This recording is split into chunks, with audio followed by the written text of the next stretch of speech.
What up, though? Welcome to another primetime episode of Notoriously Opinionated. It's your man, and I go by a plethora of names, monikers, and one appellation. So call me what it is that you call me, whatever it is that you know me as. Let's go with that, right? So tracking with me tonight is my guest, my co-host, my dude, my cousin, man. It is Negus Kafaru, aka the hero. You already know what it is, man. You know what's I'm up, here. man? You know I already I'm know. You know I'm showing up. That's what's up. That's what's up. Right. Ready for the night show. Hey, I've been ready for this since it was scheduled. Man, you know what I'm saying? I've been waiting on this. I've been just up like going over like all type of different lessons that I done wrote and all type of different different little scenes I done had. I'm like, I'm ready, man. I'm in here tonight, man. Like uppercuts, hooks. Yeah, I'm giving them all. The ones, twos, threes, and fours? What? Man, I don't come. You can't never come with one punch. Nah, you can't. One punch means you're desperate. One punch means you're not prepared. You'll never make it happen with just one punch. You gotta never make it happen. You gotta keep coming with some, man. Without a doubt. Because if that's the case, you ain't fighting nobody in the first place. You only as good as your opponent. So, my two guests tonight, I am ecstatic for these two guests to be on here with us tonight on Notoriously Opinionated. We have CEO of the JLW Group, as well as Scope KC, my dude, my guy, my business partner, Johnny Waller. Jay,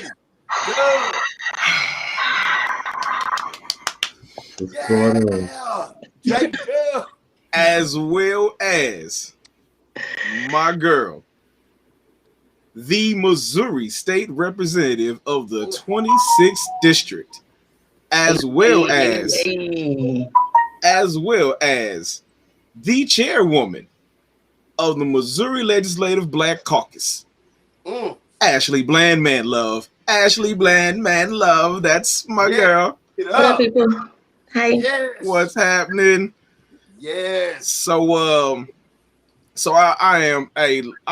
was like 100. I have been anticipating these because y'all know me. Y'all know I love civic topics. I love talking about civics. That's all I do. Yeah. That's, you know what I'm saying? That's like right like here's my alley. This is me. These topics are right up my alley. So what's up with y'all? How y'all day been? Everything good? Everything Gucci? Ladies first. It's been a rough day actually. But when you're doing this quote unquote adulting and whatnot, you just have to wake up and keep it going because there's still many tasks to be completed. So. Yeah, and knowing you probably had a full packed day, and hey man, Yeah, I'm gonna have to tell y'all some things on this episode. Jay, man, how your day been, bro? You been on your usual grind from the AM to the PM? Yeah, man, it's rough out here. It's rough. My whole every day is a struggle. It's a straight struggle. I mean, it's been good. Got some things accomplished. Reached out to some people, and yeah, it was a long day. So who are these people that you done reached out? You've been doing some retching. Who you done reached out to?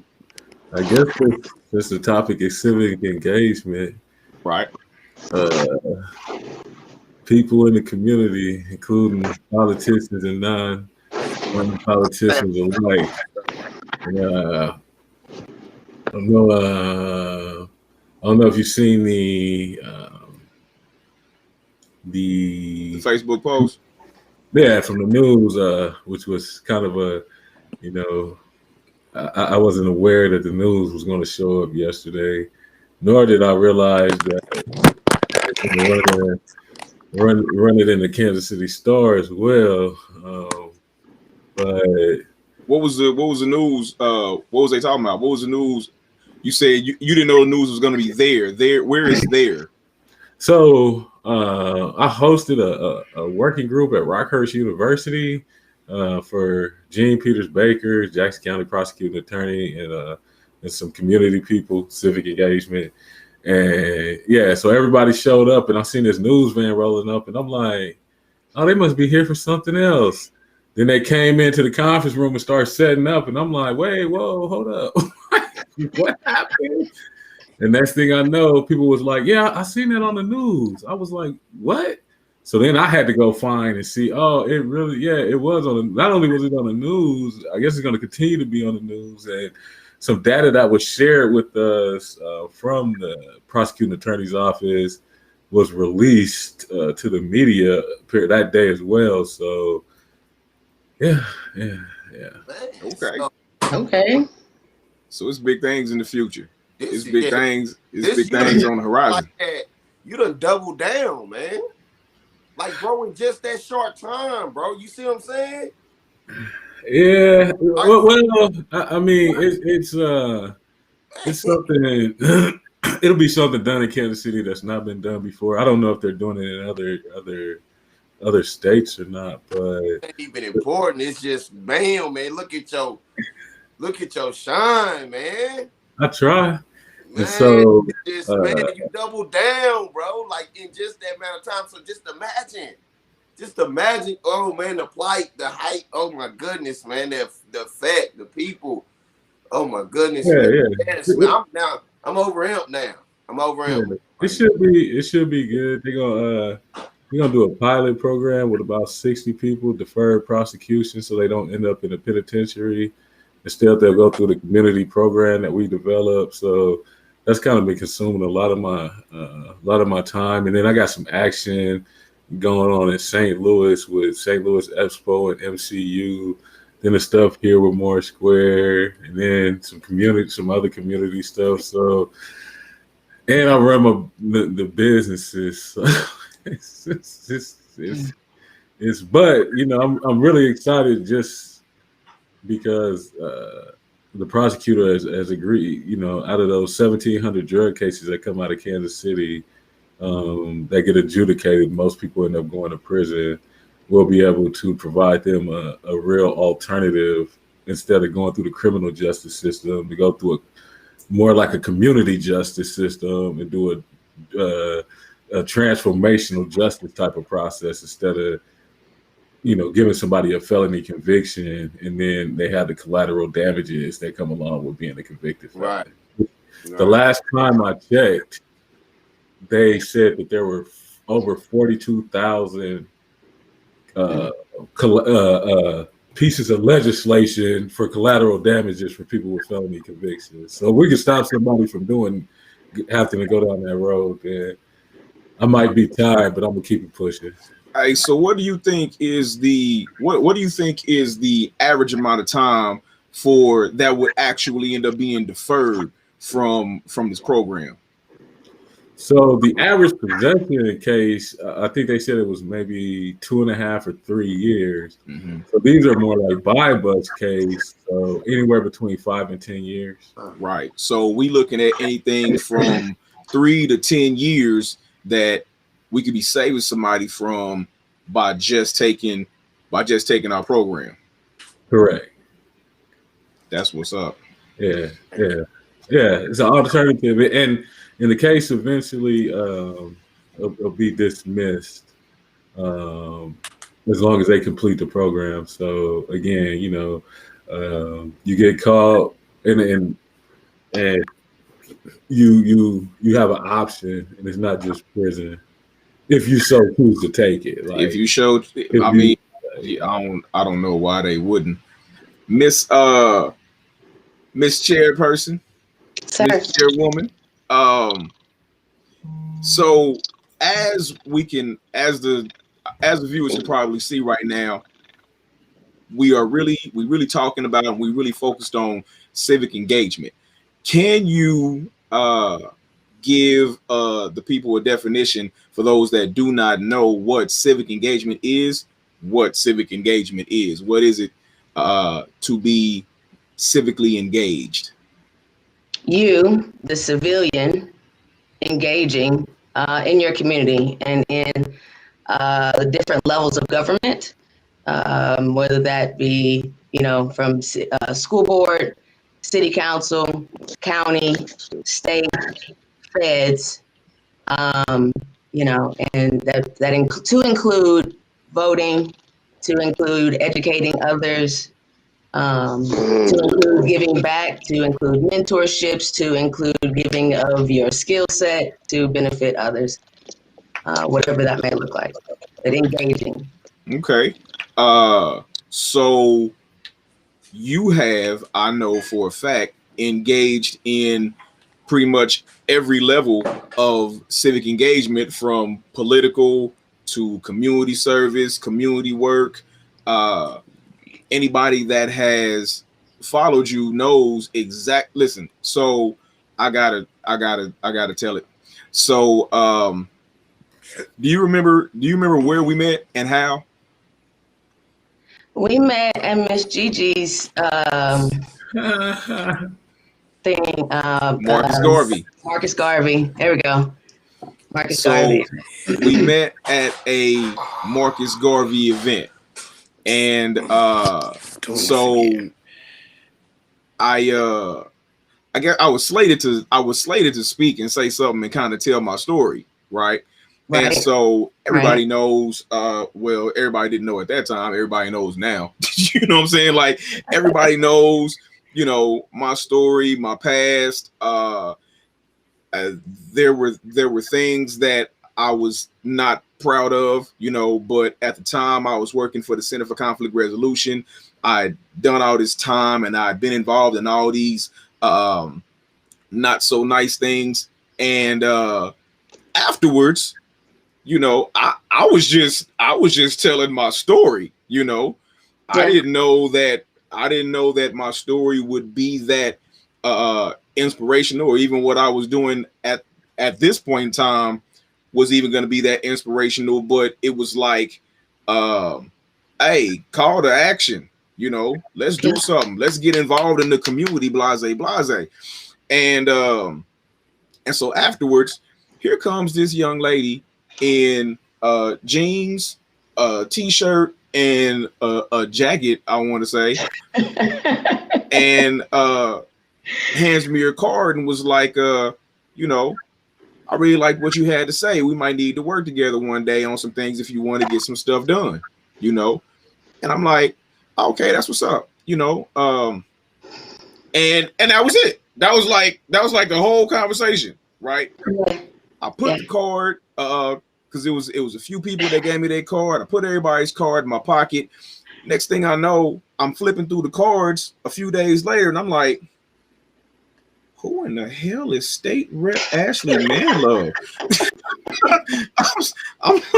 You know what I'm saying? I'm like, I didn't mean no state representatives at this thing, And I'm like, now the reason why I did not know that I was conversing with a state representative is because you got to be one of the most mellow, chill, down to earth individuals that I have ever met. You would never be able to tell unless you knew that you was a state rep. My favorite politician, mind you, that includes Barack Obama.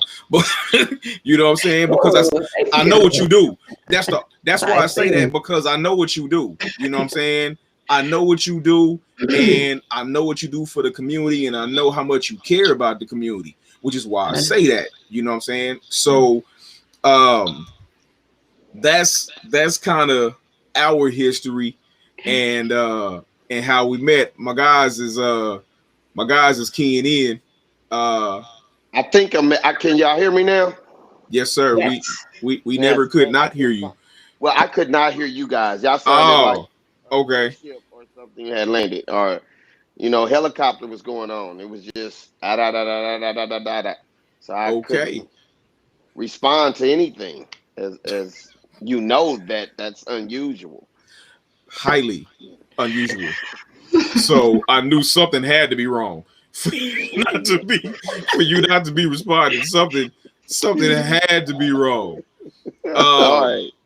So I'm putting some of these comments that some of my guys are sending in. You know what I'm saying? It's my guy Solo, my guy Callie.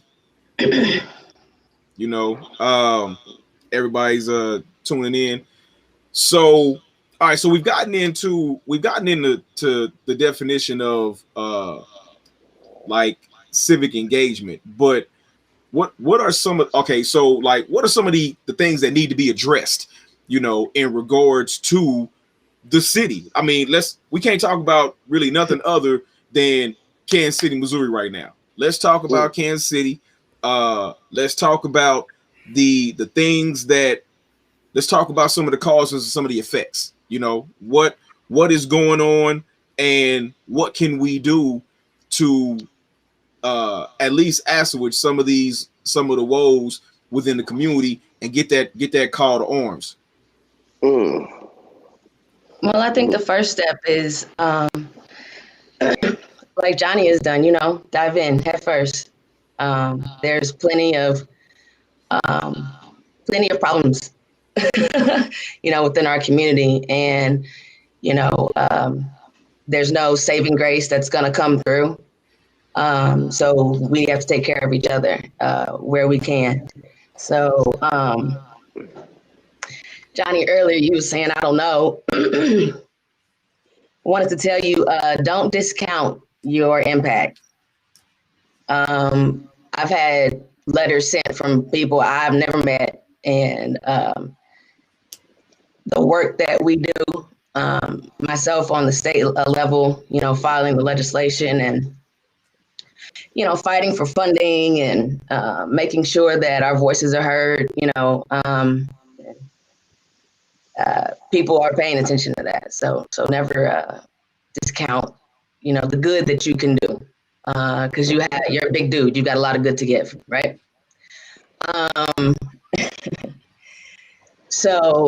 Yeah. What was the question? I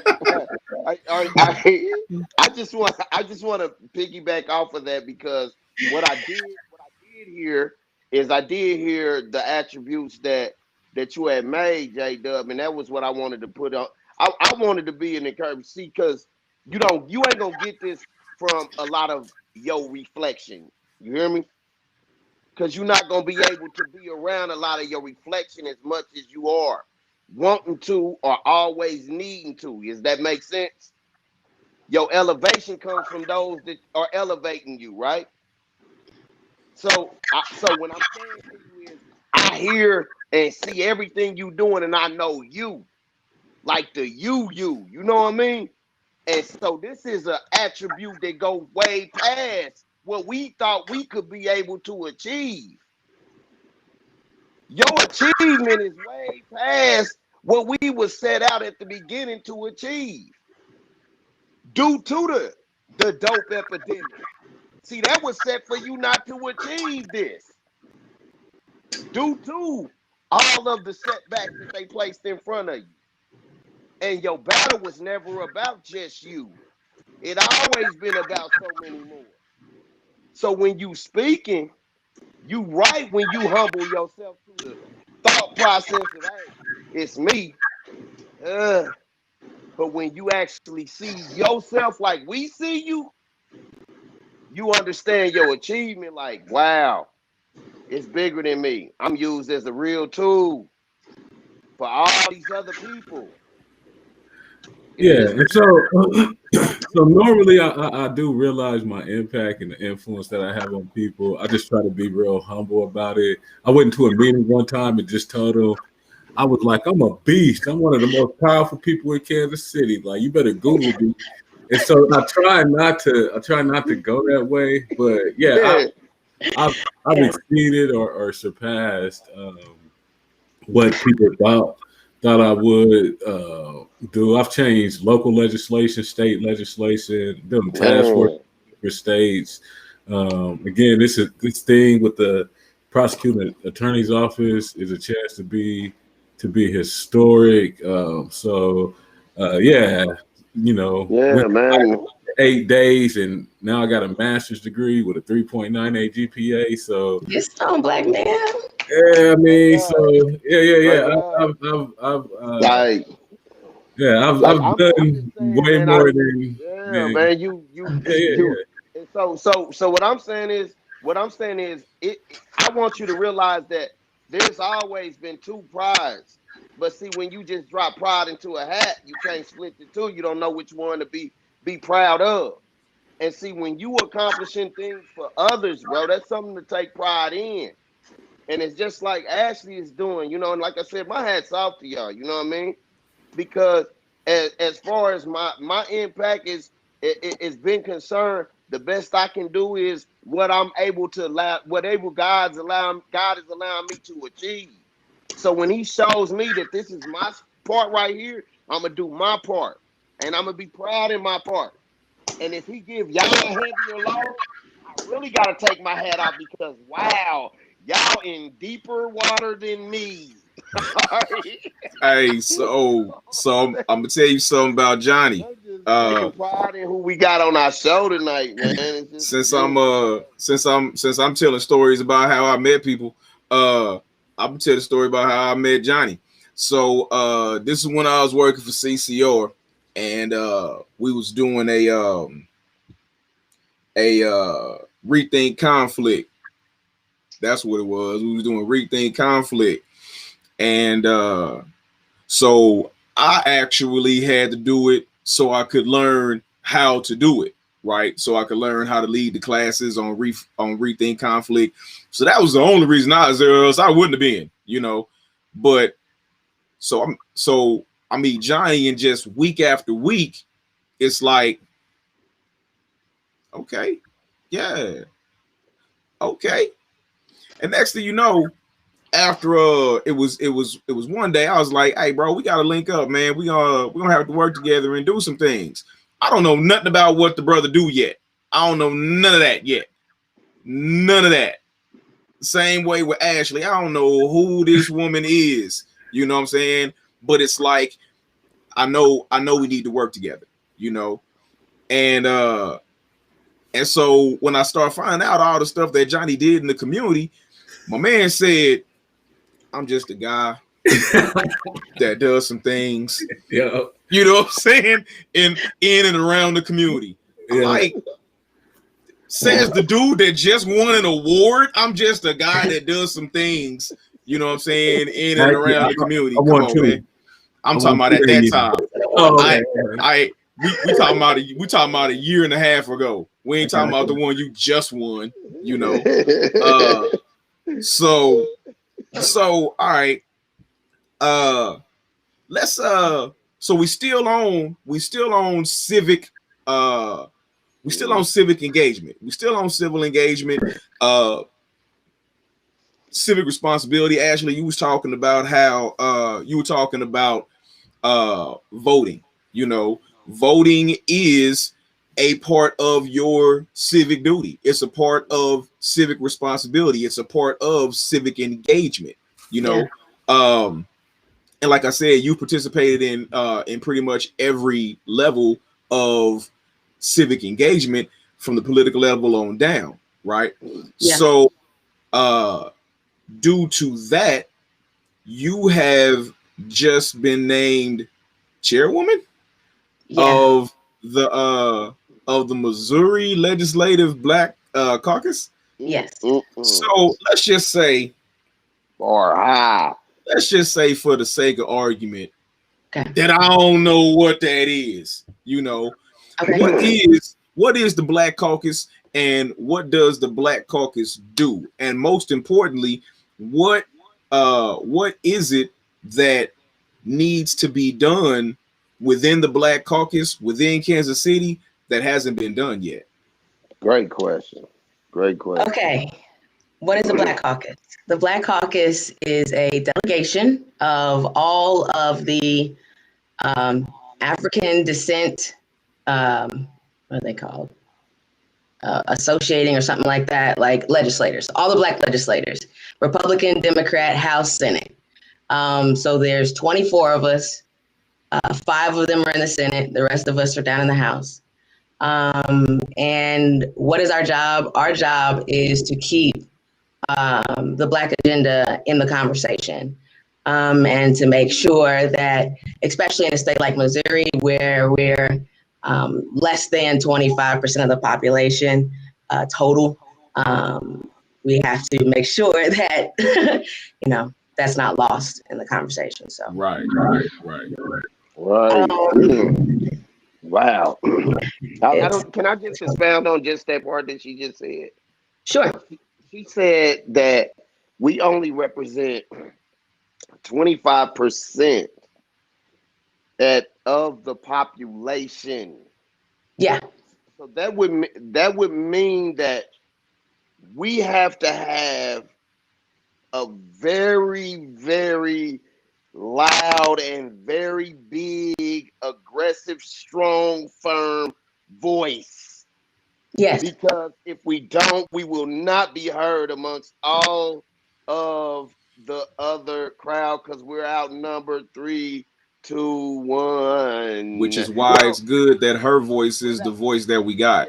Yes. And so, I mean, that was what I wanted to expound on. Like, to those of us that are looking at this and listening, I want you to realize that this is a courageous power and a courageous position to take on, and you have to be extremely focused and strong. And so you're looking at someone we have to back up by praying, supporting, listening to, because of the interest she has is for the community, not for just a person, but for the people. So that's what I wanted to expound on. So what does the Black Caucus stand for, though? We stand for equity, not equality, but equity.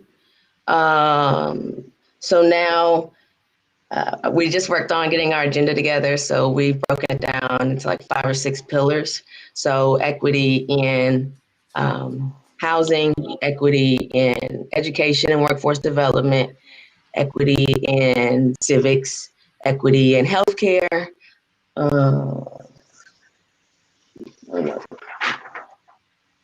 criminal justice reform and police reform,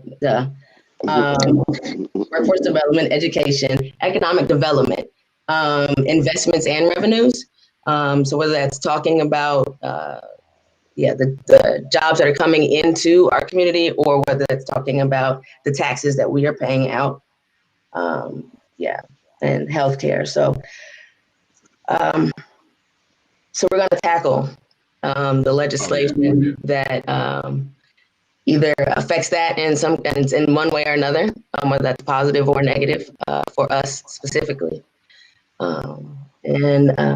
It's a pretty amazing little group of us. So yes, that voice is really loud, which is why voting is so important, because that's the way that we show what we need. And also the census. I know people don't like the thought of the government being in your home, right? But most of us, unfortunately, statistically, have already been through the system in some kind of way, whether it's food stamps or Pell Grant or whatever. You're already in the system, and then you have a social security number. So they already have your information. So the census lets them know how many of us there are.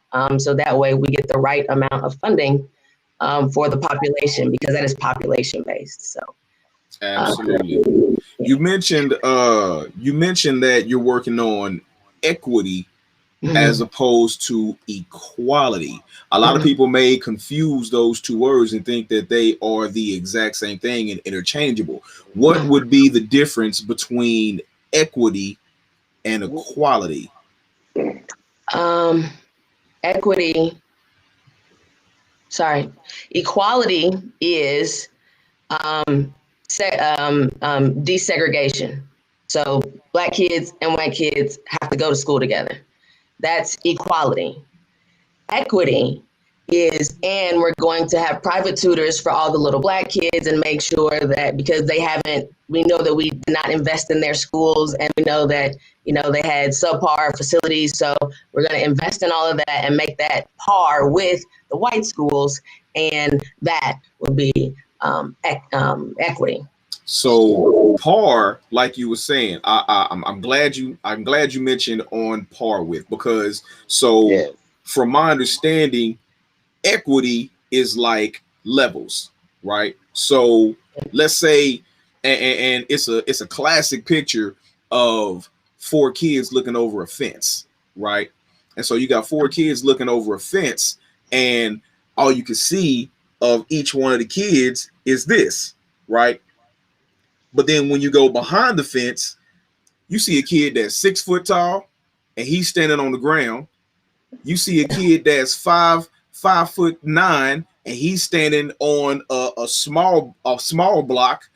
You see a kid that's 5'4", he's standing on a slightly taller block, and then you got a kid that's like 4 foot and his block is super tall. But over the fence, they all look equal.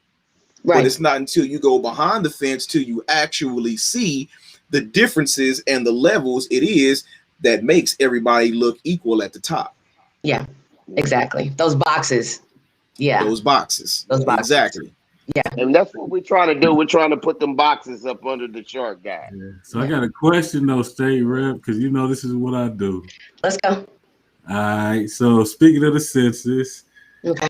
People who have a felony conviction are counted in the census. Yet, if they're on probation or parole, they still cannot vote. So how do you feel about that? Well, I don't like it. I think that once you're out of the actual facility, then you should have your rights restored. Now, I had that legislation, so it was automatic voter registration. So it was, you got registered to vote once you got off of probation and parole, and it was automatically done for you. And you had the chance to opt out of it, or if you wanted to. But yeah, no, the problem is we live in a state where, at least we're one of the good states, quote unquote, when it comes to that level, because there's states where if you're a felon, you can never vote ever again. And then there's ones where you can, and then it goes all the way to, there's some states where you can vote while you're in prison. It goes.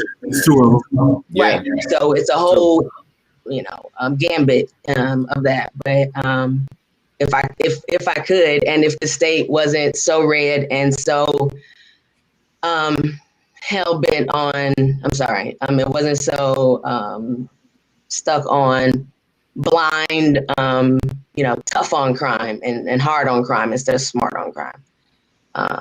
It's a very back the blue kind of state. Just, yes. I would like to also ask a question that is very important.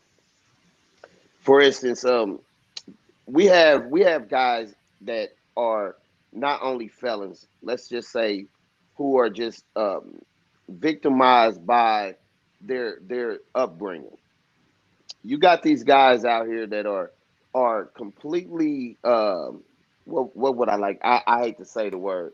Help me out here, guys, because I don't want to use the wrong word here, but they're a little bit too untrimmed. Like they just too, you just like, come on, man, you can't be that much of a, you can't be that much of a nigga.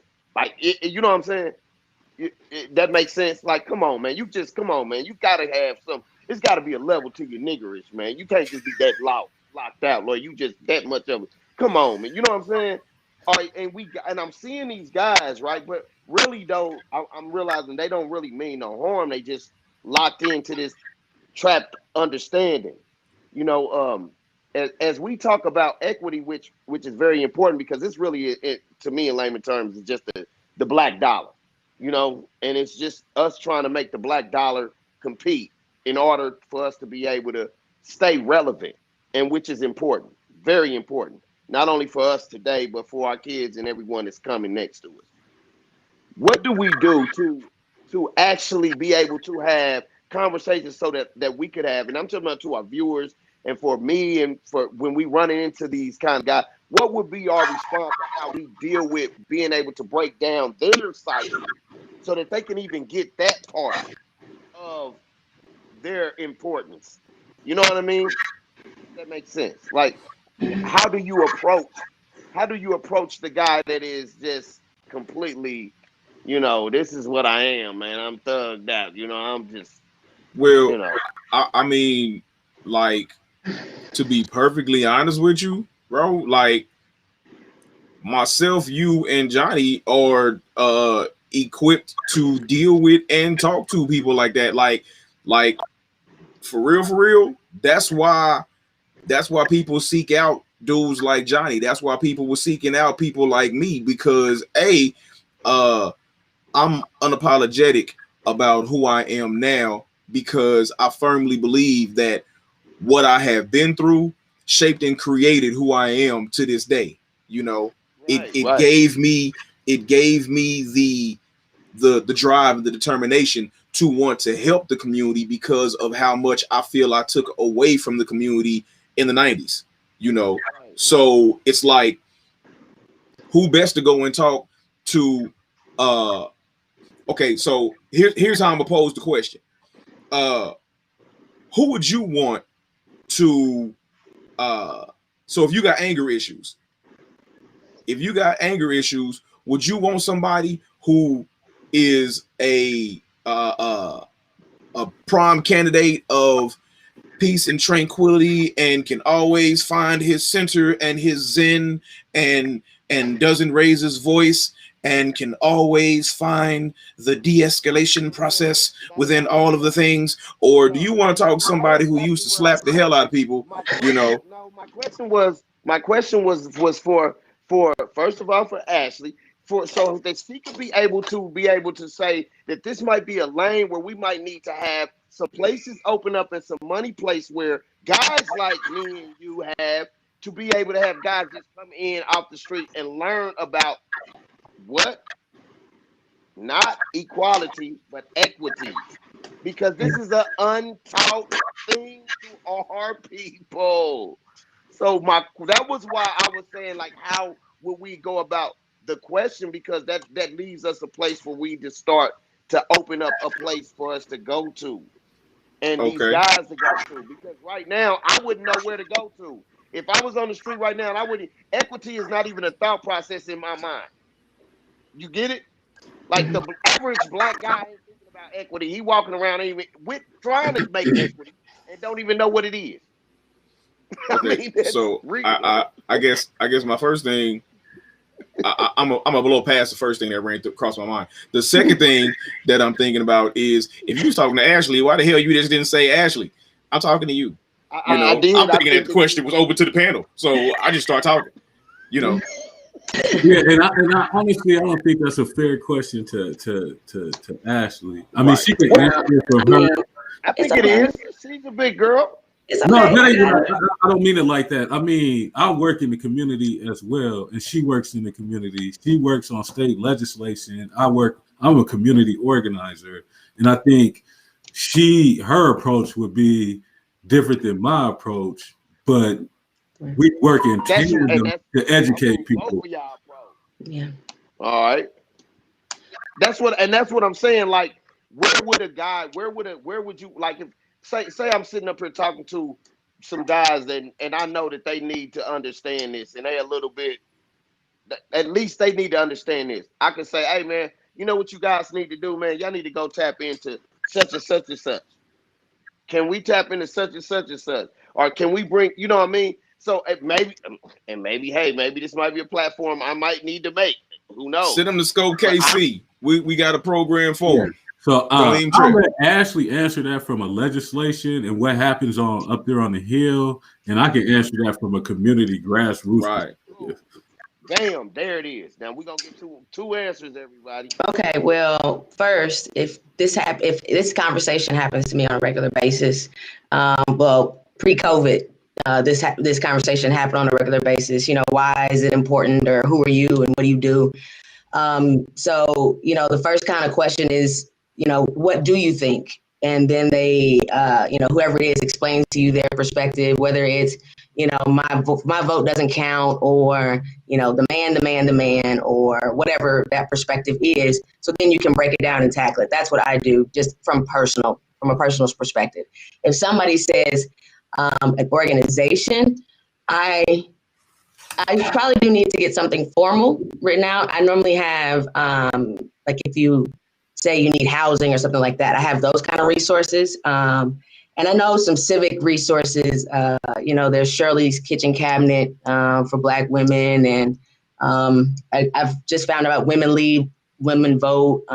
So there's a lot of organizations that I'm finding about myself. Some of them new, some of them not, that are engaged in the state level. Johnny, what do you do? Yeah, and if I had legislation issues, I would call because she knows way more about that than. But since I'm on the ground, those organizations that she's talking about are ones that I interact with on a daily basis. So to help KC for any women who's been convicted, Journey to New Life. If you want to be an entrepreneur, Determination Incorporated. KC Common Good is doing a lot of great work. The Chamber of Commerce has gotten 9 companies to hire people with a record. CCR, if you need some restorative or even cognitive skills. Aim for Peace. They got a jobs program where they're getting people jobs and beyond the conviction. I mean, FEC still works with people. I mean, I could do FEC. That's my guy. York Wilson, strategic. York, that's my guy. So I mean, it really depends on if you really want it or not. Like, can't nobody make you take this information. You gotta want it. Like opportunity just ain't gonna drive up in the car and honk the horn and be like, "Come on, bro, get in." Like, you're gonna have to, as hard as you hustle on the streets, you got to hustle to do something different. I mean, it is what it is, or else you're gonna stay in this cyclical thing. And because of privacy restrictions these days, you have to go out and find it. I can't find you unless you're a registered voter. So, and that's the people. That's the people who. I'm sorry. That's not the people who I'm trying to get these resources to. So you have to go out and Google it and say, find a job in Kansas City, or felons for jobs, Kansas City. And then you can reach out to those organizations. And then once it starts, you know, if you're on Facebook or whatever, then it'll start getting in your timeline and stuff. But you have to go out and find us. We can't find you because of privacy issues. Right. Damn. Now, y'all heard that. It's like this, you know, T.I. said that you got to grind won't stop and hustle won't quit, you know. So whatever it is that people want, they go get it if they really want it, you know. It's only the ones that feel like me and my dude be talking about, you know, you got them Dunkin' Donuts dudes, you know what I'm saying? You got to, not wrong with Dunkin'. All right, so right here, man. Yeah, please enlighten us. Hey man, I'm a pass on that one. We gotta think about that another day. We gonna talk about the Dunkin' Donut chicks and the Dunkin' Donut dudes. You got Dunkin' Donut chicks and Dunkin' Donut dudes. That's a whole nother, you know. So I'm gonna put it to you in perspective like this. So there's no one on this panel that fits into either one of those categories, you know. Oh, well, we know that by a fact. So, Eagles don't hang with chickens. So Now here's the thing, right? It's like, so we got a lot of comments that's on these topics. You know, first off, Ashley, I'm gonna pose this one to you. My guy Roof, we call him Santa Claus, right? Mhm. So he says some can vote on parole depending on the circumstances and crimes. Is that true?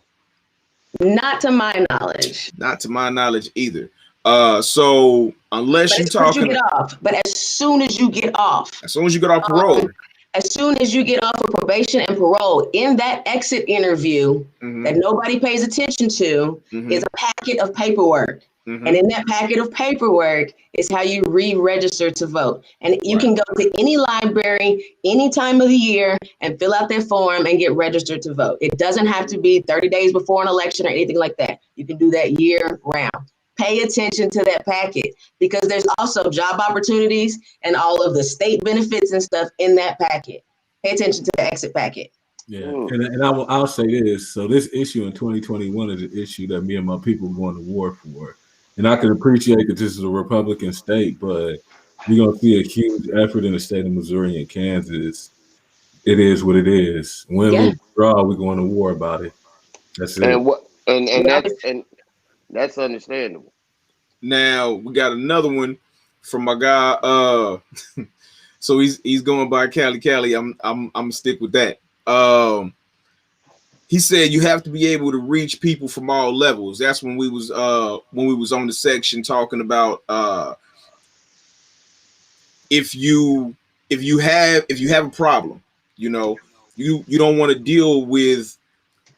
Here's what I'm saying. I'm going to personalize this.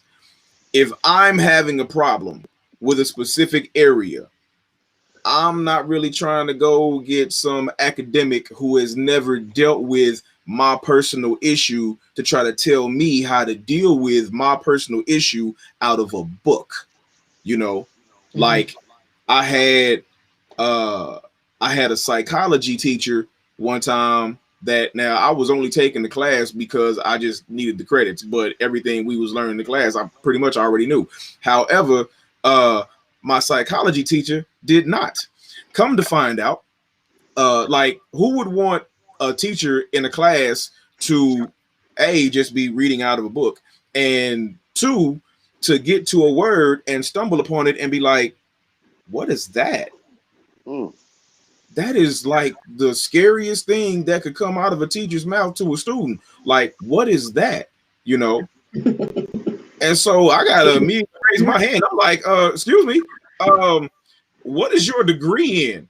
English. Why are you teaching a psychology class? I realize one is a prerequisite for the next, but I don't want somebody that has a major in English trying to teach me psychology. I don't want that. I want someone who has a major in English. If I have anger management issues, I want someone who has also had, past tense, anger management issues and has overcome this. I don't want some Buddhist monk, you know? So he's saying we got to be able to reach people on all levels. And there's been a variety of different people that have said about Johnny. He's like, man, that dude's multilingual. What do they mean by he's multilingual? He can go in front of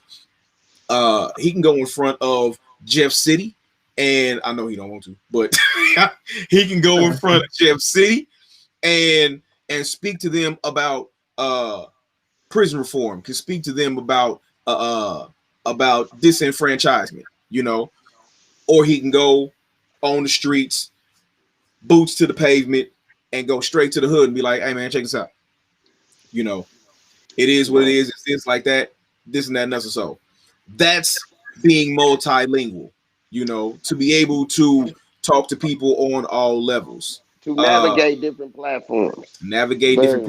Exactly. I mean, people where they are. So whether I'm talking to a Bill George or a Terry Dunn who has, you know, financial resources, or whether I'm talking to one of my partners on the block, I'm able to disseminate information and have a conversation with both of them.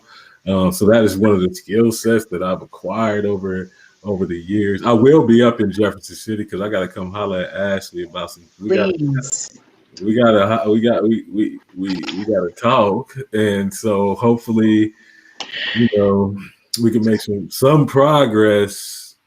I've I been on the think you hill guys are gonna before, make some but great progress. I think y'all are. yeah, we gotta make But some progress. just like uh, Dee was saying earlier, I don't know which moniker I'm supposed to use. So, Whatever you know me as, that's the one that we rocking with.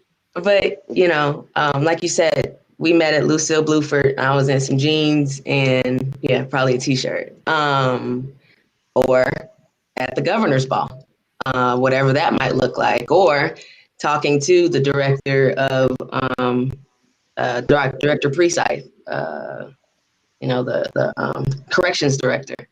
So you really do have to meet people where they are. And I try to break it down, for people like this. My vote doesn't count. Okay. Do you realize that you help determine the price of milk? What? Okay, so the people who determine the price of milk are legislators. They're in the feds, and you vote on these legislators. And then these legislators are on boards and commissions that determine the price of different goods. So you determine the price of milk. Okay. Do you realize that you help determine the rules at your kid's school? There's this thing called the school board. Now, DESE, which there's DESE at the state and at the fed level, but DESE says you have to have 8 hours of reading. They don't say how those hours have to happen. That happens at the school board level. So that's a local election. I think it's every 2-year election. And that's how you affect, your community, that civic engagement. And then I'll expand on what you said earlier. Since I work with a lot of different organizations, one of the problems and the barriers in Kansas City is that they really take a perspective from other cities instead of developing a perspective for themselves. You'll get a program from Oakland, Omaha, California, Florida, Chicago, and then the people that are at the table are not people who are directly impacted by the problem. So once you get out in the Kansas City community, you'll see the same people making the same decisions, and it's prescriptive, right? It's they're writing you a prescription. Like, I know what those people need. This is what they need, and here's the prescription. Go fix it. And it doesn't work. And they can't figure out why that prescription doesn't work. And honestly, it's a really disheartening thing because it keeps happening over and over and over. And so once we have to, the community, have to change that. We have to say, hey, we know what's best for us. Because somebody could come in and say, hey, we think this is a food desert, build you a grocery store, and you got a grocery store a block away. They'll be like, well, we thought you just needed to eat. And you'd be like, nah, bro, that's not, where'd you get that from? They don't know. And they're not going to come. Ain't nobody coming on the east side of Kansas City asking people no questions. No. So, and more importantly, what I found is that the people with the resources in the city are not us. They're not us. Ain't no black dude driving around with a trunk full of money down on 55th and Truce like, hey, I want to help y'all. So I'm asking to help if he does. Right, right. And so it becomes incumbent upon us again, and me and you had this conversation. Stop getting scraps from the table. We need our own table. That's right. We need to be equals. No doubt. We need to have equity. So what the ancestor Malcolm X would always say, he would say, just because I'm sitting at your table and I have a plate in front of me does not make me a diner if I don't have the same things on my plate that you have on your plate, right? So if we not eating the same things, if we don't have the exact same things on our plate, I'm not a diner. But it's like my guy just said, Forget eating at they plate. Forget eating at they table. We need our own table. You know, that is the Black Caucus. This is our table to where we can seat everybody at our table and know that there is equity around the table and across the board. Check this out. I'm in a meeting one day with all these people who got all this money, and they say, "Well, Johnny, we want to help you." Blah blah blah. I said, "Listen, and I'm in a sweatsuit, bro, like a polo sweatsuit. Like I ain't even in no suit or nothing." I said, "I don't want your scraps. I want to own the whole fucking store." Right. And they looked at me and was like, "You know what, Johnny? That might work." Like, and so listen, you a nut, man. no. Listen, once that's you real talk. The game, like, you understand how they keep their foot on your neck and how you got to maneuver to get their foot off of your neck, or else we gonna always be asking them for something, right? Yeah. We need something in the community. We got to go ask such and such. Man, I'm gonna explain this, and no offense to my dude, because I rock with him. Jay, you done build all the prisons, then you got to go ask for him for some money for a second chance program. Bro, what happened? Really? Are you serious? Yeah. Like, this is how we doing things? Yeah. But that's not. We got to change that, man. That's no good. So shout out to the Baba Ajamu Webster, you know, because that man is doing things. That man is doing things. He is building something that we need in Kansas City. There's things that we need to have in the community that is squarely in the Black community. You have to have a supermarket to feed the people. You have to have a bank to finance the people. You have to have schools to educate the people, you know. You have to have these things, you know, to take care of people, and you got to have the hospitals to heal the people, you know. So he's working on a bank, you know. And you got different people that's working on all the different areas that we need to be able to say Kudi Chagulia, like self-determination. Right. You know what I'm saying? Without a doubt. So to be able to determine for ourselves what we do for ourselves instead of being determined for by others, you know. So this is what we rocking towards, and this is still what we're talking about in regards to civic engagement. Now let's transition to the last section of the discussion. We've already touched on some of it. Don't give me that look, bro. You already know where we going. Yeah, you know? I mean, come on, man. It was coming. I can't do all them questions.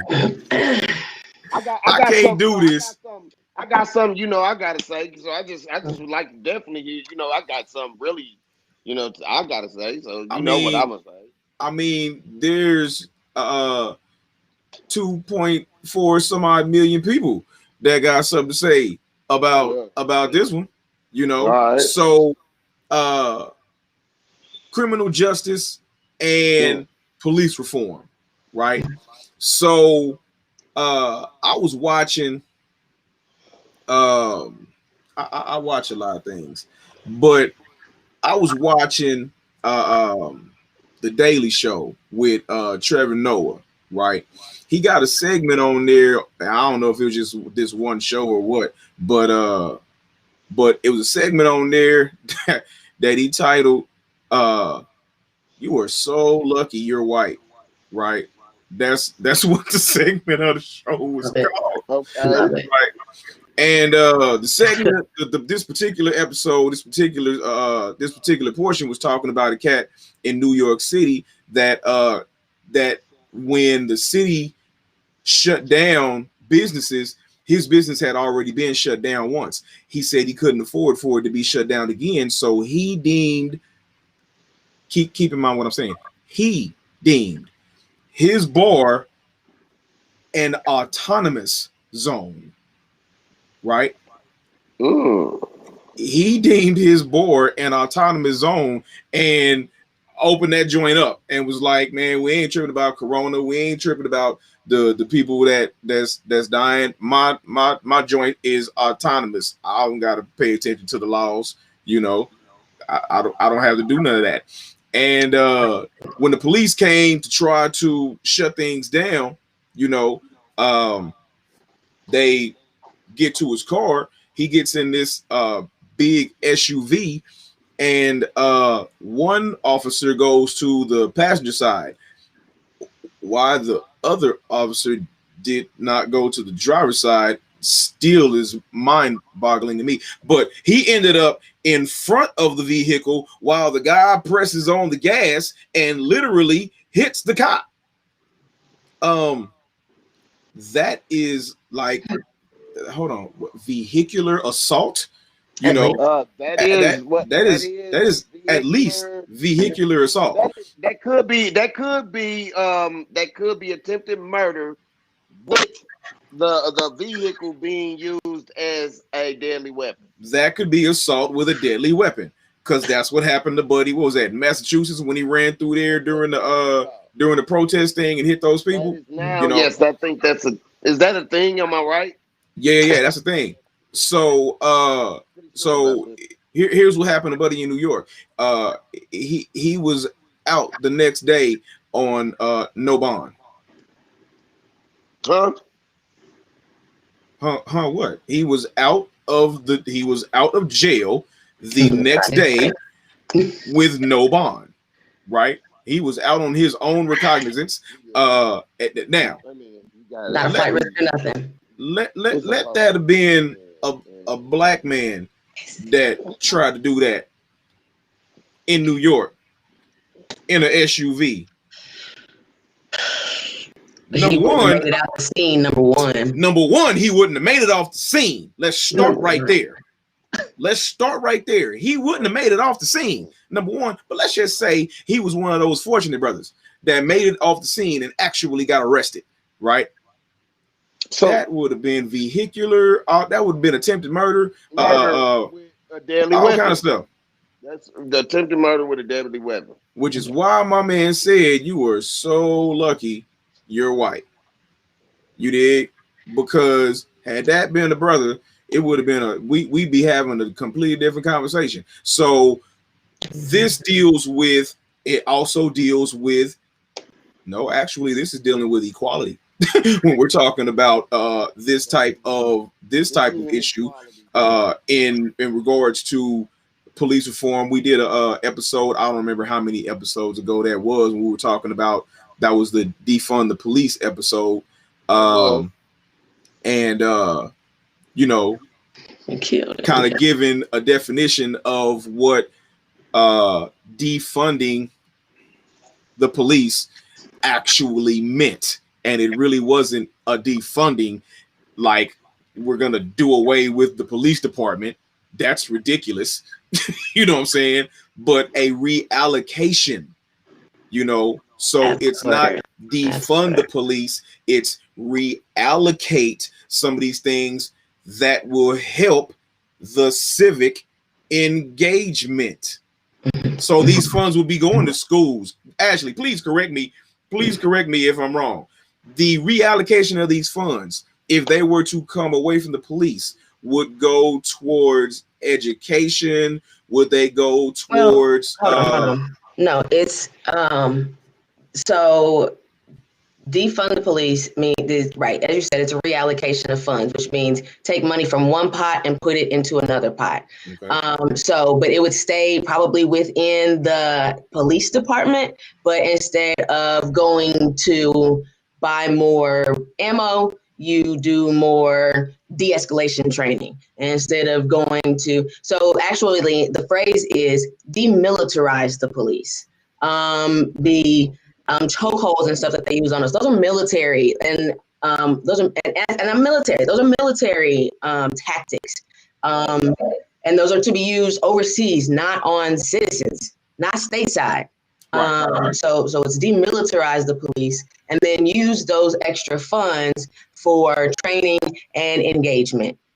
Okay, well, I have a great story for today on this subject, and I want to let it be known that, first of all, in our defunding of the police, I had mixed feelings at that point in time, but I've always had a very clear understanding that the system is poison. And I would ask anyone and everyone to realize that if there's a poisonous tree and its fruit are on that tree, is the tree possibly able to give off any fruit that is not poisonous? But there's no civilized system that doesn't have some type of law. Right. So Law. you have to But have somebody. the difference between law and poison. So with that said, this is all I have to say today. I agree with a lot of things, but today we're going to talk about equity, and we pay our police officers a viable amount of money, and we put a lot into their growth and how they protect themselves, how they do their job. Today, I seen a police officer in Chick-fil-A. Now I'm just thinking to myself, real talk. A lot of issues that arrive is because sometimes police don't get there in time. So this is a fact.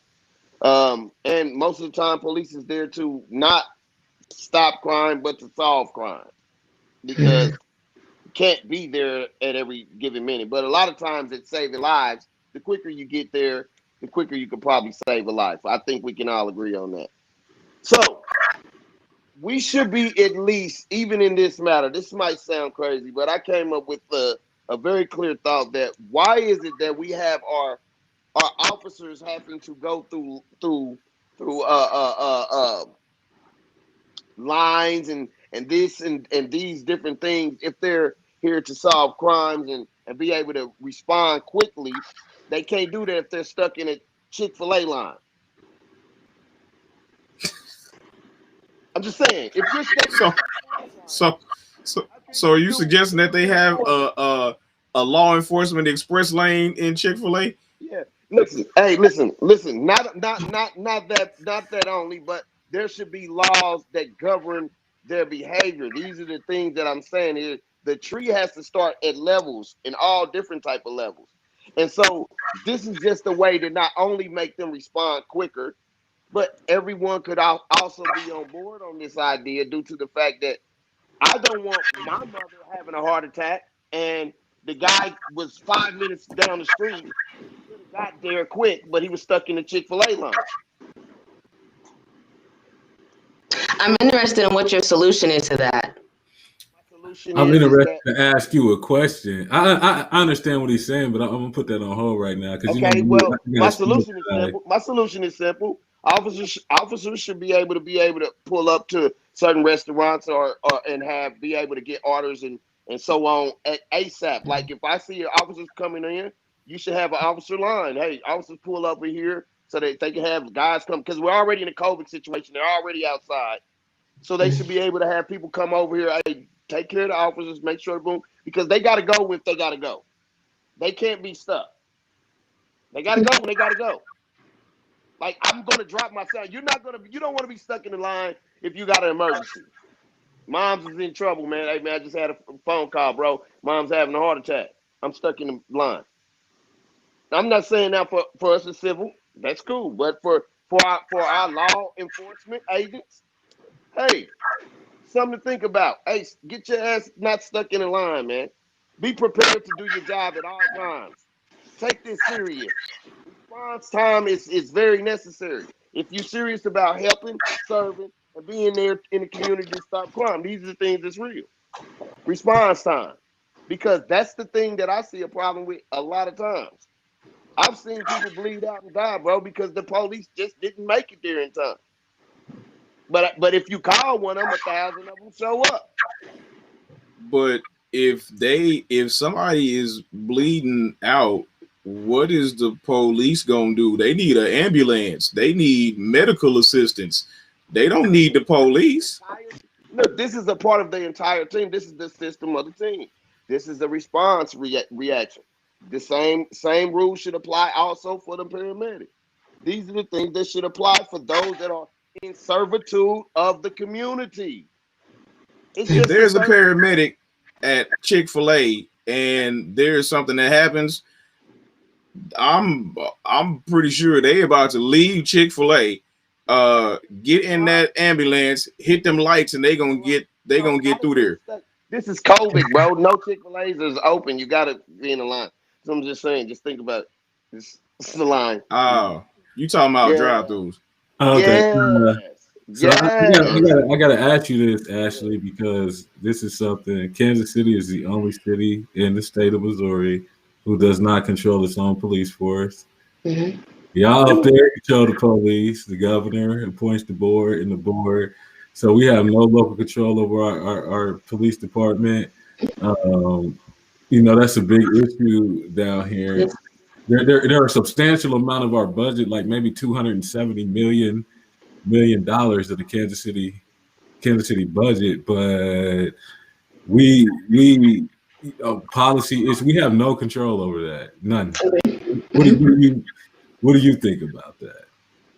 Well, I think it's blasphemy. If my money funds you, then I should be able to have say in what you're doing. Unfortunately, that's not our reality.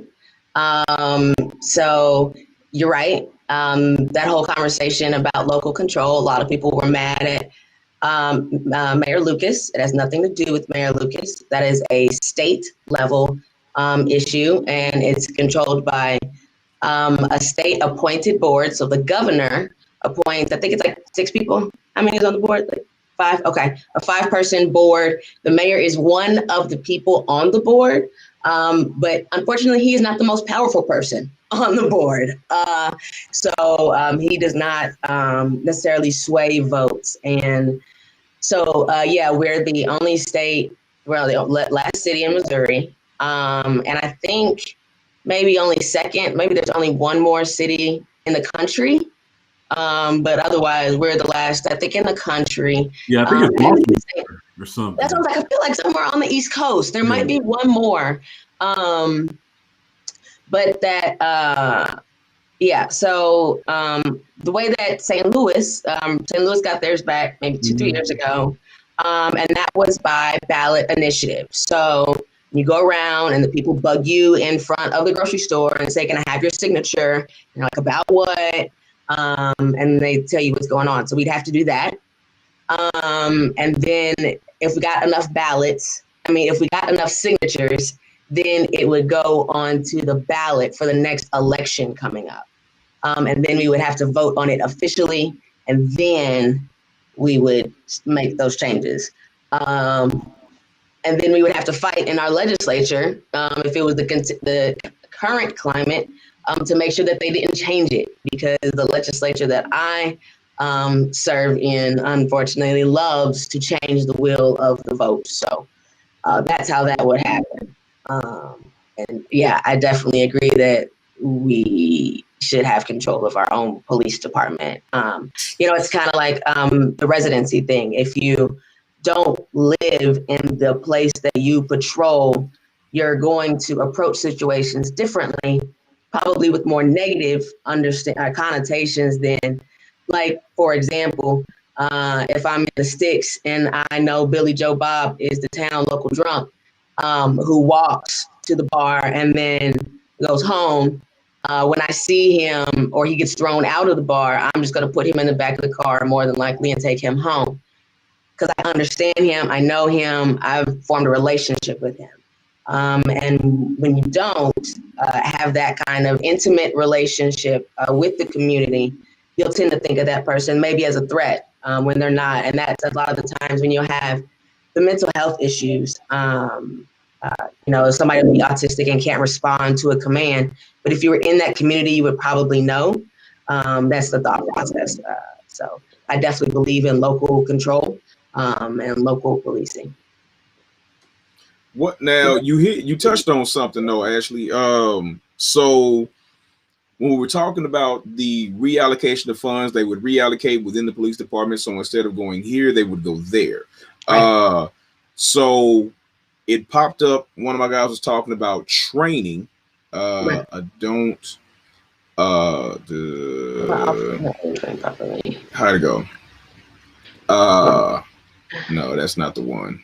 Anyway, he was talking about training. Now we can get on this one too, but the one that was talking about training, so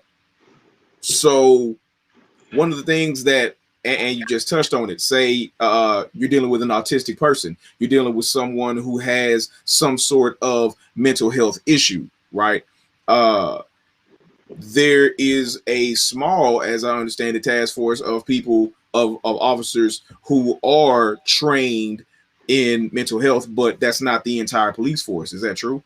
This is a selective extra training, like that you can do if you want. So maybe 3% of the force has it. Right. Definitely less than 5. But they started moving towards at least having a social worker in each station. And they've been doing that for actually a little while, but they just like kind of rebranded it. So there's a social worker in every station, but what we're really pushing for, and like, I have the legislation so you can get student loan repayment if you are a mental health worker. And so what we need to do is boost up the amount of mental health workers that are there so that they can be deployed instead of the police, because the police do their job.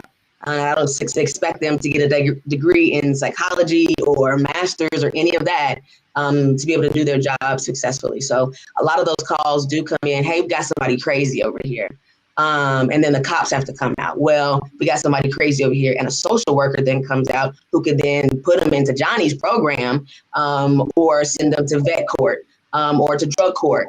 So that some other diversion programs to, get their lives back on track with that full service, so.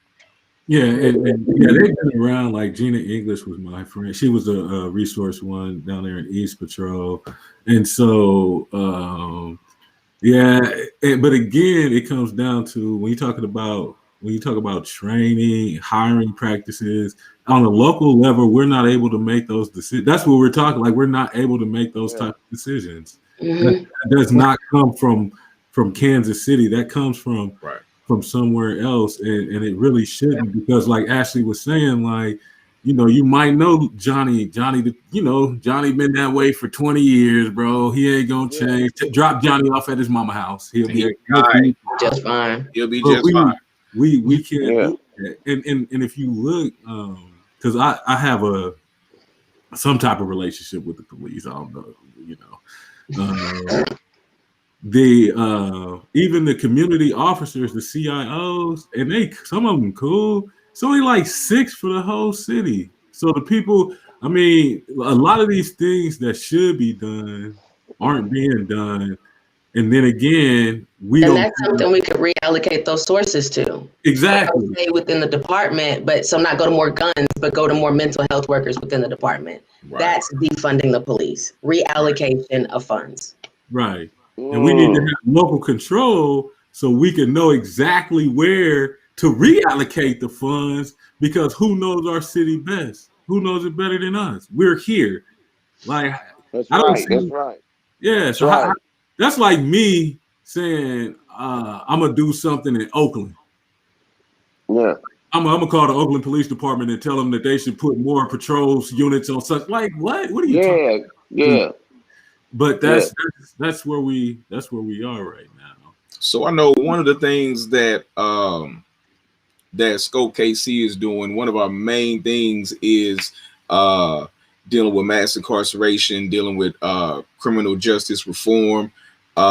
So what is it that we can do as to engage more in the lessening of mass incarceration?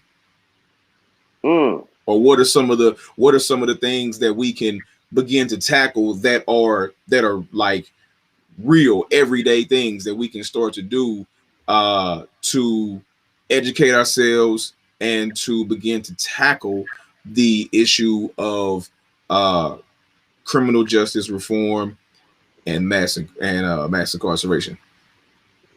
So I'll say a couple of different things. Educate yourself. You got a little computer called a cell phone.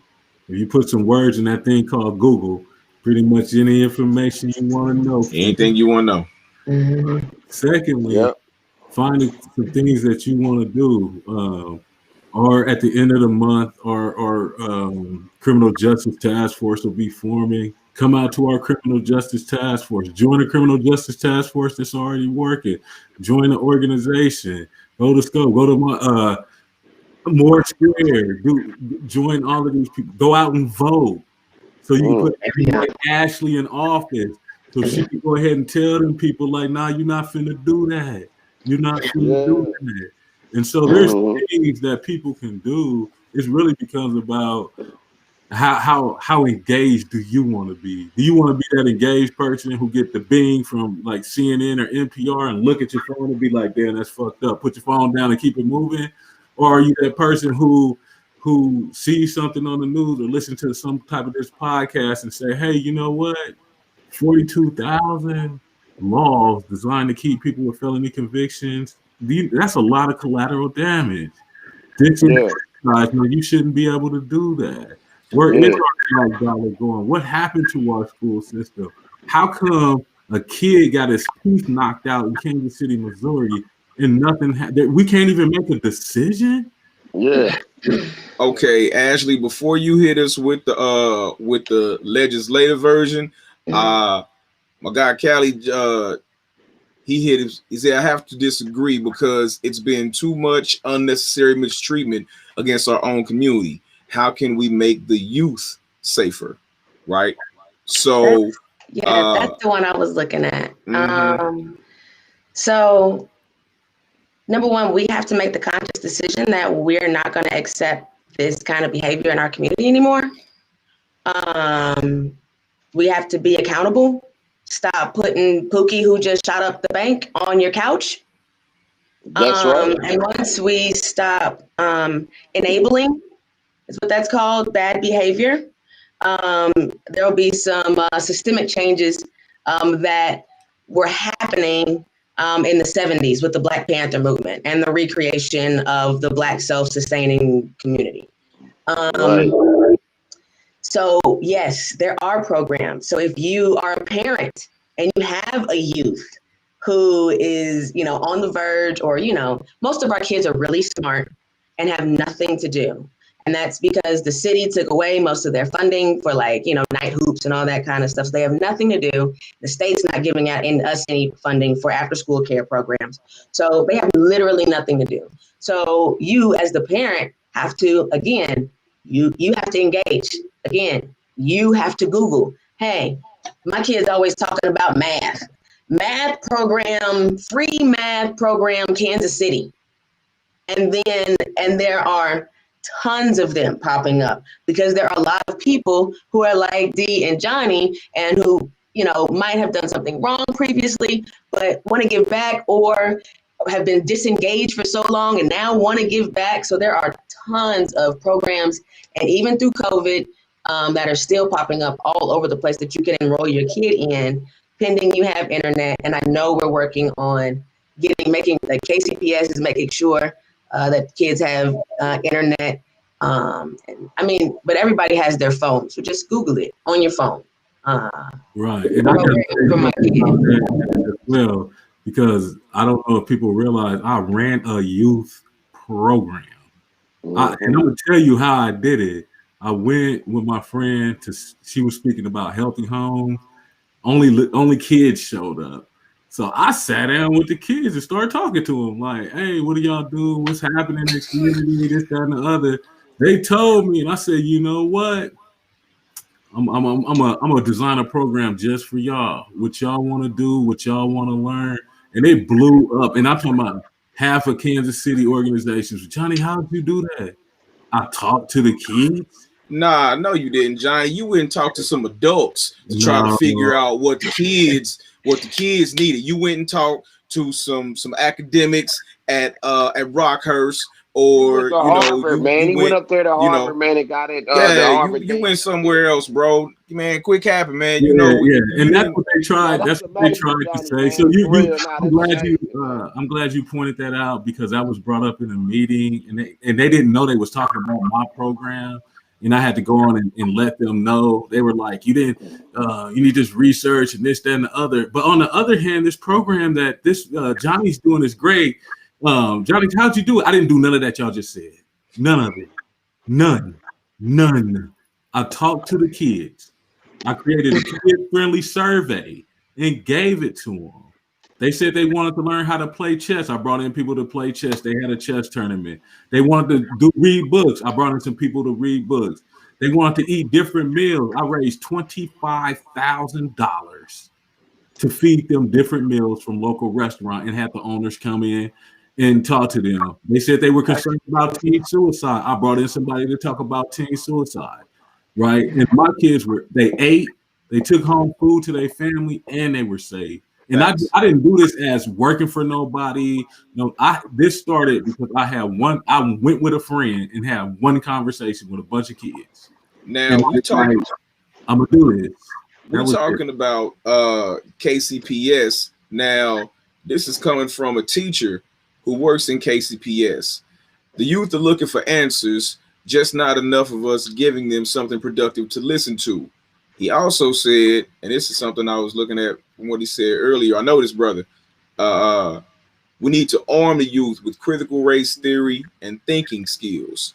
So, mental health. And the last one, he was like, rites of passage programs exist in Kansas City, you know? So there are a lot of different things. Like Johnny said, I'm a witness of what was going on during those youth nights. You know, I've been to a few of them.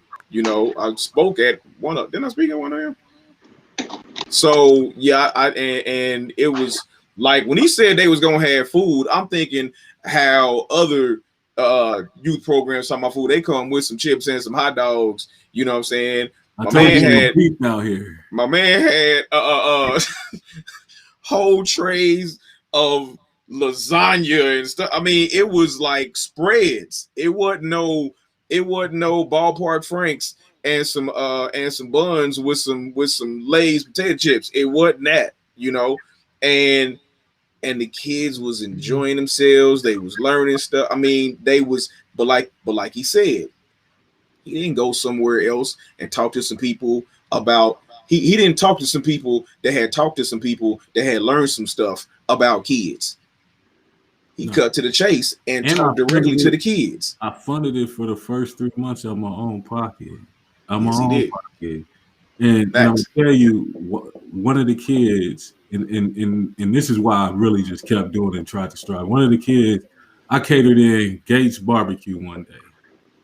And one of the kids later came up and said, man, why are you doing this for us? And I said, man, because I care about y'all. Like, I see myself in some of y'all. And he said, you know what? I've never had Gates Barbecue. Can I take some home? I'm like, bro, you ain't had no Gates? No, he hadn't had Gates. And man, take all of it, bro. Take all of it. Take all of it home. And then I asked him, what do you want? What else haven't you had? Because that's what y'all eating next. Straight up. And what you're exposed to, whatever that looks like. So whether that's new food or, as the comments are saying, new occupations or new places. That's why I used to love, I'll be so glad when Corona's over, because I can't wait to take kids on a college tour. That was one of the best experiences of my life, to be like a sophomore. So, you know, that pivotal age, I'm either about to go really hard or I'm really about to drop out. Like that sophomore year is a really pivotal year. And you take them on a college tour, and then they, you know, see a real science lab, you know, if their school doesn't have one, or see a real football field, you know, whatever that looks like for them. That exposure will change their whole trajectory. Now, you remember when we was at the Grid? I wish I would have knew you, Ashley. I hosted Meet a Professional night.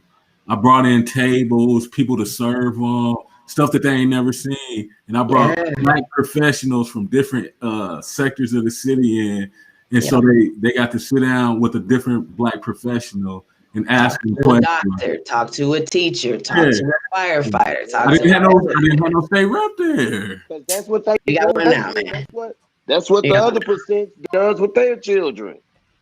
It is. That's what 4-H club and all that kind of stuff is. Exposure. A National Honor Society. All that is exposure. You're right.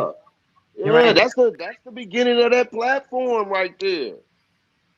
Now, I'm a witness that when you invest in the youth, when you show them something that they have not been exposed to before, that it can have a dramatic change on their life almost immediately. So we were at the Greg during Frank Clark's what was that, Fantastic? It was his Halloween bash. It was his Halloween bash, right? Mm-hmm. And I had 3 of my little dudes down there, you know. So I had started the and kind of built up the restorative justice hub for CCR down in the Greg. So I'm down there, and Frank Clark's giving away coats, and it was I talk about it all the time, right?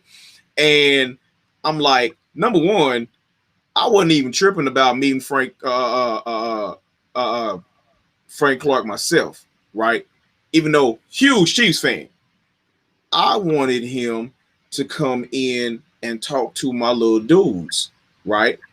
Keep in mind, none of these dudes have any interest in football. To be perfectly honest with you, when I got to talking about bringing him in there to talk to him, they was like, man, we don't want to talk to him. We want some of that barbecue that's in there. We're not tripping about, can you get us some of that, like you said, some of that Gates barbecue that's in there? Let us have some of that. Like, we'll eat in a second. Chill out. Yeah. You know what I'm saying? So Ashley talks to him. He comes in, hollers at my guy. Now, originally, I'm thinking he's going to come in with the whole say no to drugs. You can be anything in life. All right, then peace out. You know what I'm saying? My guy came in there and talked to my little dudes for about 25 minutes. He got his people that's tapping him on the shoulder like, hey, bro, this is your event. You got to go. And he's telling them about his entire life.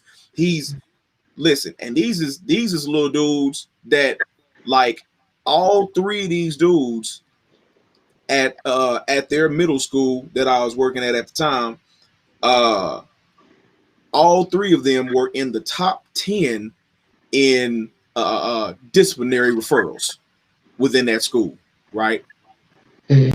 After that conversation with Frank Clark, you had 2 of them that dropped completely off.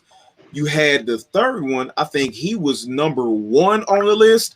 That may not seem like much, but he went from 1 to 12, and he almost dropped off the list completely. 2 of them dropped off the list completely. The other one went from 1 to 12.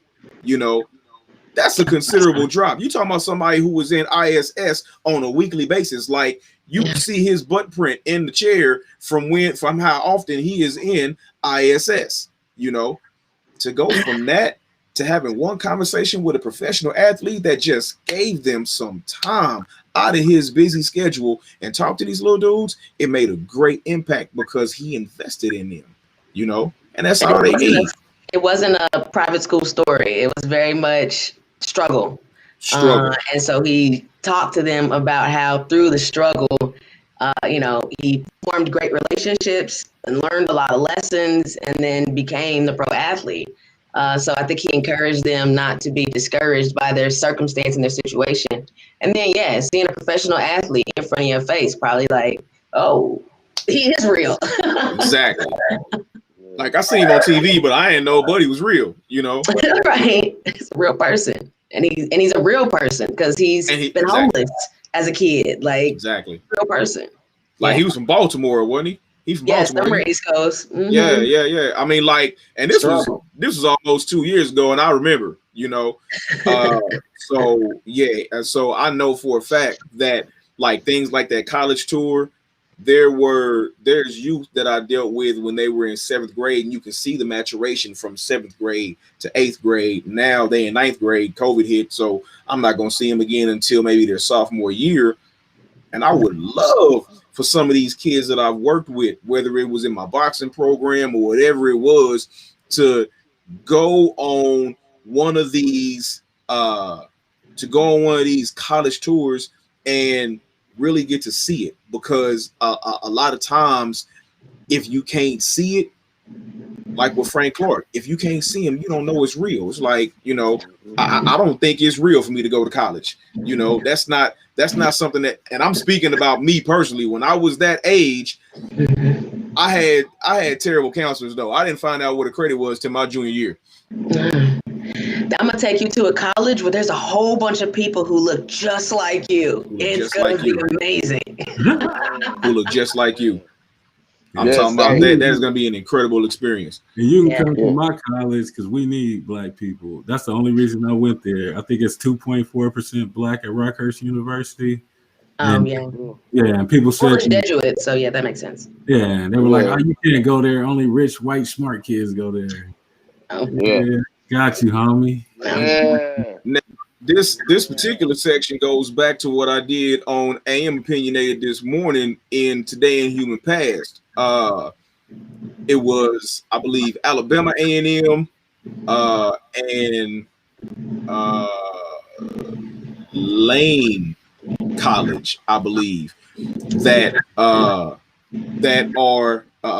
predominantly black HBCUs, and they were established today, back in the late 19th century, like 1875 or something like that, and I was talking about how the main purpose for starting these universities and it being a big deal is the fact that these were the places that free black people were going to be educated. These were also the places that freed slaves were going to be educated, because we was coming out of an era to where it was, you better not let you be riding in a buggy with some plantation owner and pull up to a stop sign and you like, boss, that sign say stop, man. You liable not to make it back to the plantation. How you know that stop sign says stop? You ain't supposed to be able to read. It's not legal for you to read. So definitely a lot of the HBCUs were established. Mm-hmm. It was a great time because we could be separate but equal, so we formed our own schools to educate ourselves. Yes, ma'am. Yes, ma'am. We did. Yeah, I'm gonna have to jump off of this mug. I got work. I got some other work that I gotta go do. I already know. We are. Oh my goodness. Yeah. I didn't realize it was this late. Yeah. Hey, so all of us gotta go now. In closing, save in the morning. Huh? I got people to save in the morning. I'm already hip. You gotta go. Save the people. I gotta go deal with cheering. Hey, first of all, I want to thank my co-host, my guy Hero, man. I absolutely thank you. My guests, oh my God, this was amazing. Missouri State Rep. See my guy, man. I take pride, man. I'm happy, man. For real, bro. You don't know, bro, man. For real, I take pride. You too, Ashley. You got me cheesing. That's a big smile. That's real. This is real, man. For real. So to my guest tonight, we thank Missouri State Rep Ashley Bland Manlove, as well as the CEO of Scope KC and the JLW Group. Thank y'all for pulling up, and to all of the viewers, check us out every Wednesday on Notoriously Opinionated right here. We multicasting, so you can catch us on Facebook Live. You can catch us on YouTube, Notoriously Opinionated. You can catch us on the soon to be defunct Twitter Periscope, but we about to change venues. We about to change venues and probably go to Twitch. But you can also catch us on Areas of Human Activity on Spotify. Look up Areas of Human Activity on Spotify. Make sure you hit that subscribe button, hit them likes, share it to everybody you know, and support your guys. You know what I'm saying? We're gonna, like I said, we are booked until like March. So and I'm excited. I'm excited every week. Check me out every morning, Monday through Friday for AM Opinionated. And remember, support your small and black owned businesses, especially right now. It is critical that we do that. You know, Black 365. 365 by Black, and go to Buy Black KC and find everything you need, you know, in whatever genre. Where my shameless plug at? Black Yo, shameless. Please go to www.thejstoreonline.com. You can find my products on Amazon, eBay, and Walmart now. Hey, man. Please shop with me. My dude's doing big things, man. My man's going through Walmart and oh my goodness, you know what I'm saying? So I'm telling you. So my final quote before we let everybody go, when your goals and your dreams are more important to you than the club, the party, playing the game, welcome to the 1% Club. Straight All up. right. Straight So with that, holler at you, Ashley, man. We need to talk. We got to talk. Oh Yes, yeah. Oh yeah. And anybody else who wants to talk to me, find me on all the social medias. State Rep Ashley Bland Manlove, Representative Ashley Bland Manlove, or house.mo.gov, and put in your address and find your own rep. Start talking to them. Yes, ma'am. As well as the lyrical extraordinaire Hero. You can find his video. You can get my videos, my music on YouTube. You can see all my music and stuff that I got. Plenty more music coming out. My book is about to get put together. You know what I'm saying? And one of my first books is about to get published and edited. We about to get some words out here, man. We're really doing some things out here. So look, everybody just know that it's nothing but love, man. I'm taking pride in everything that y'all doing as if I'm doing it myself for real. And I'm just wanting to make sure that y'all know, man, my prayers is going up, man. This was a great show, man. Thank you. So to everybody, thank you for watching. Thank you for participating. Remember, don't just seize the day, seize the moment. You might not make it through the whole day. Peace. We out. Yeah.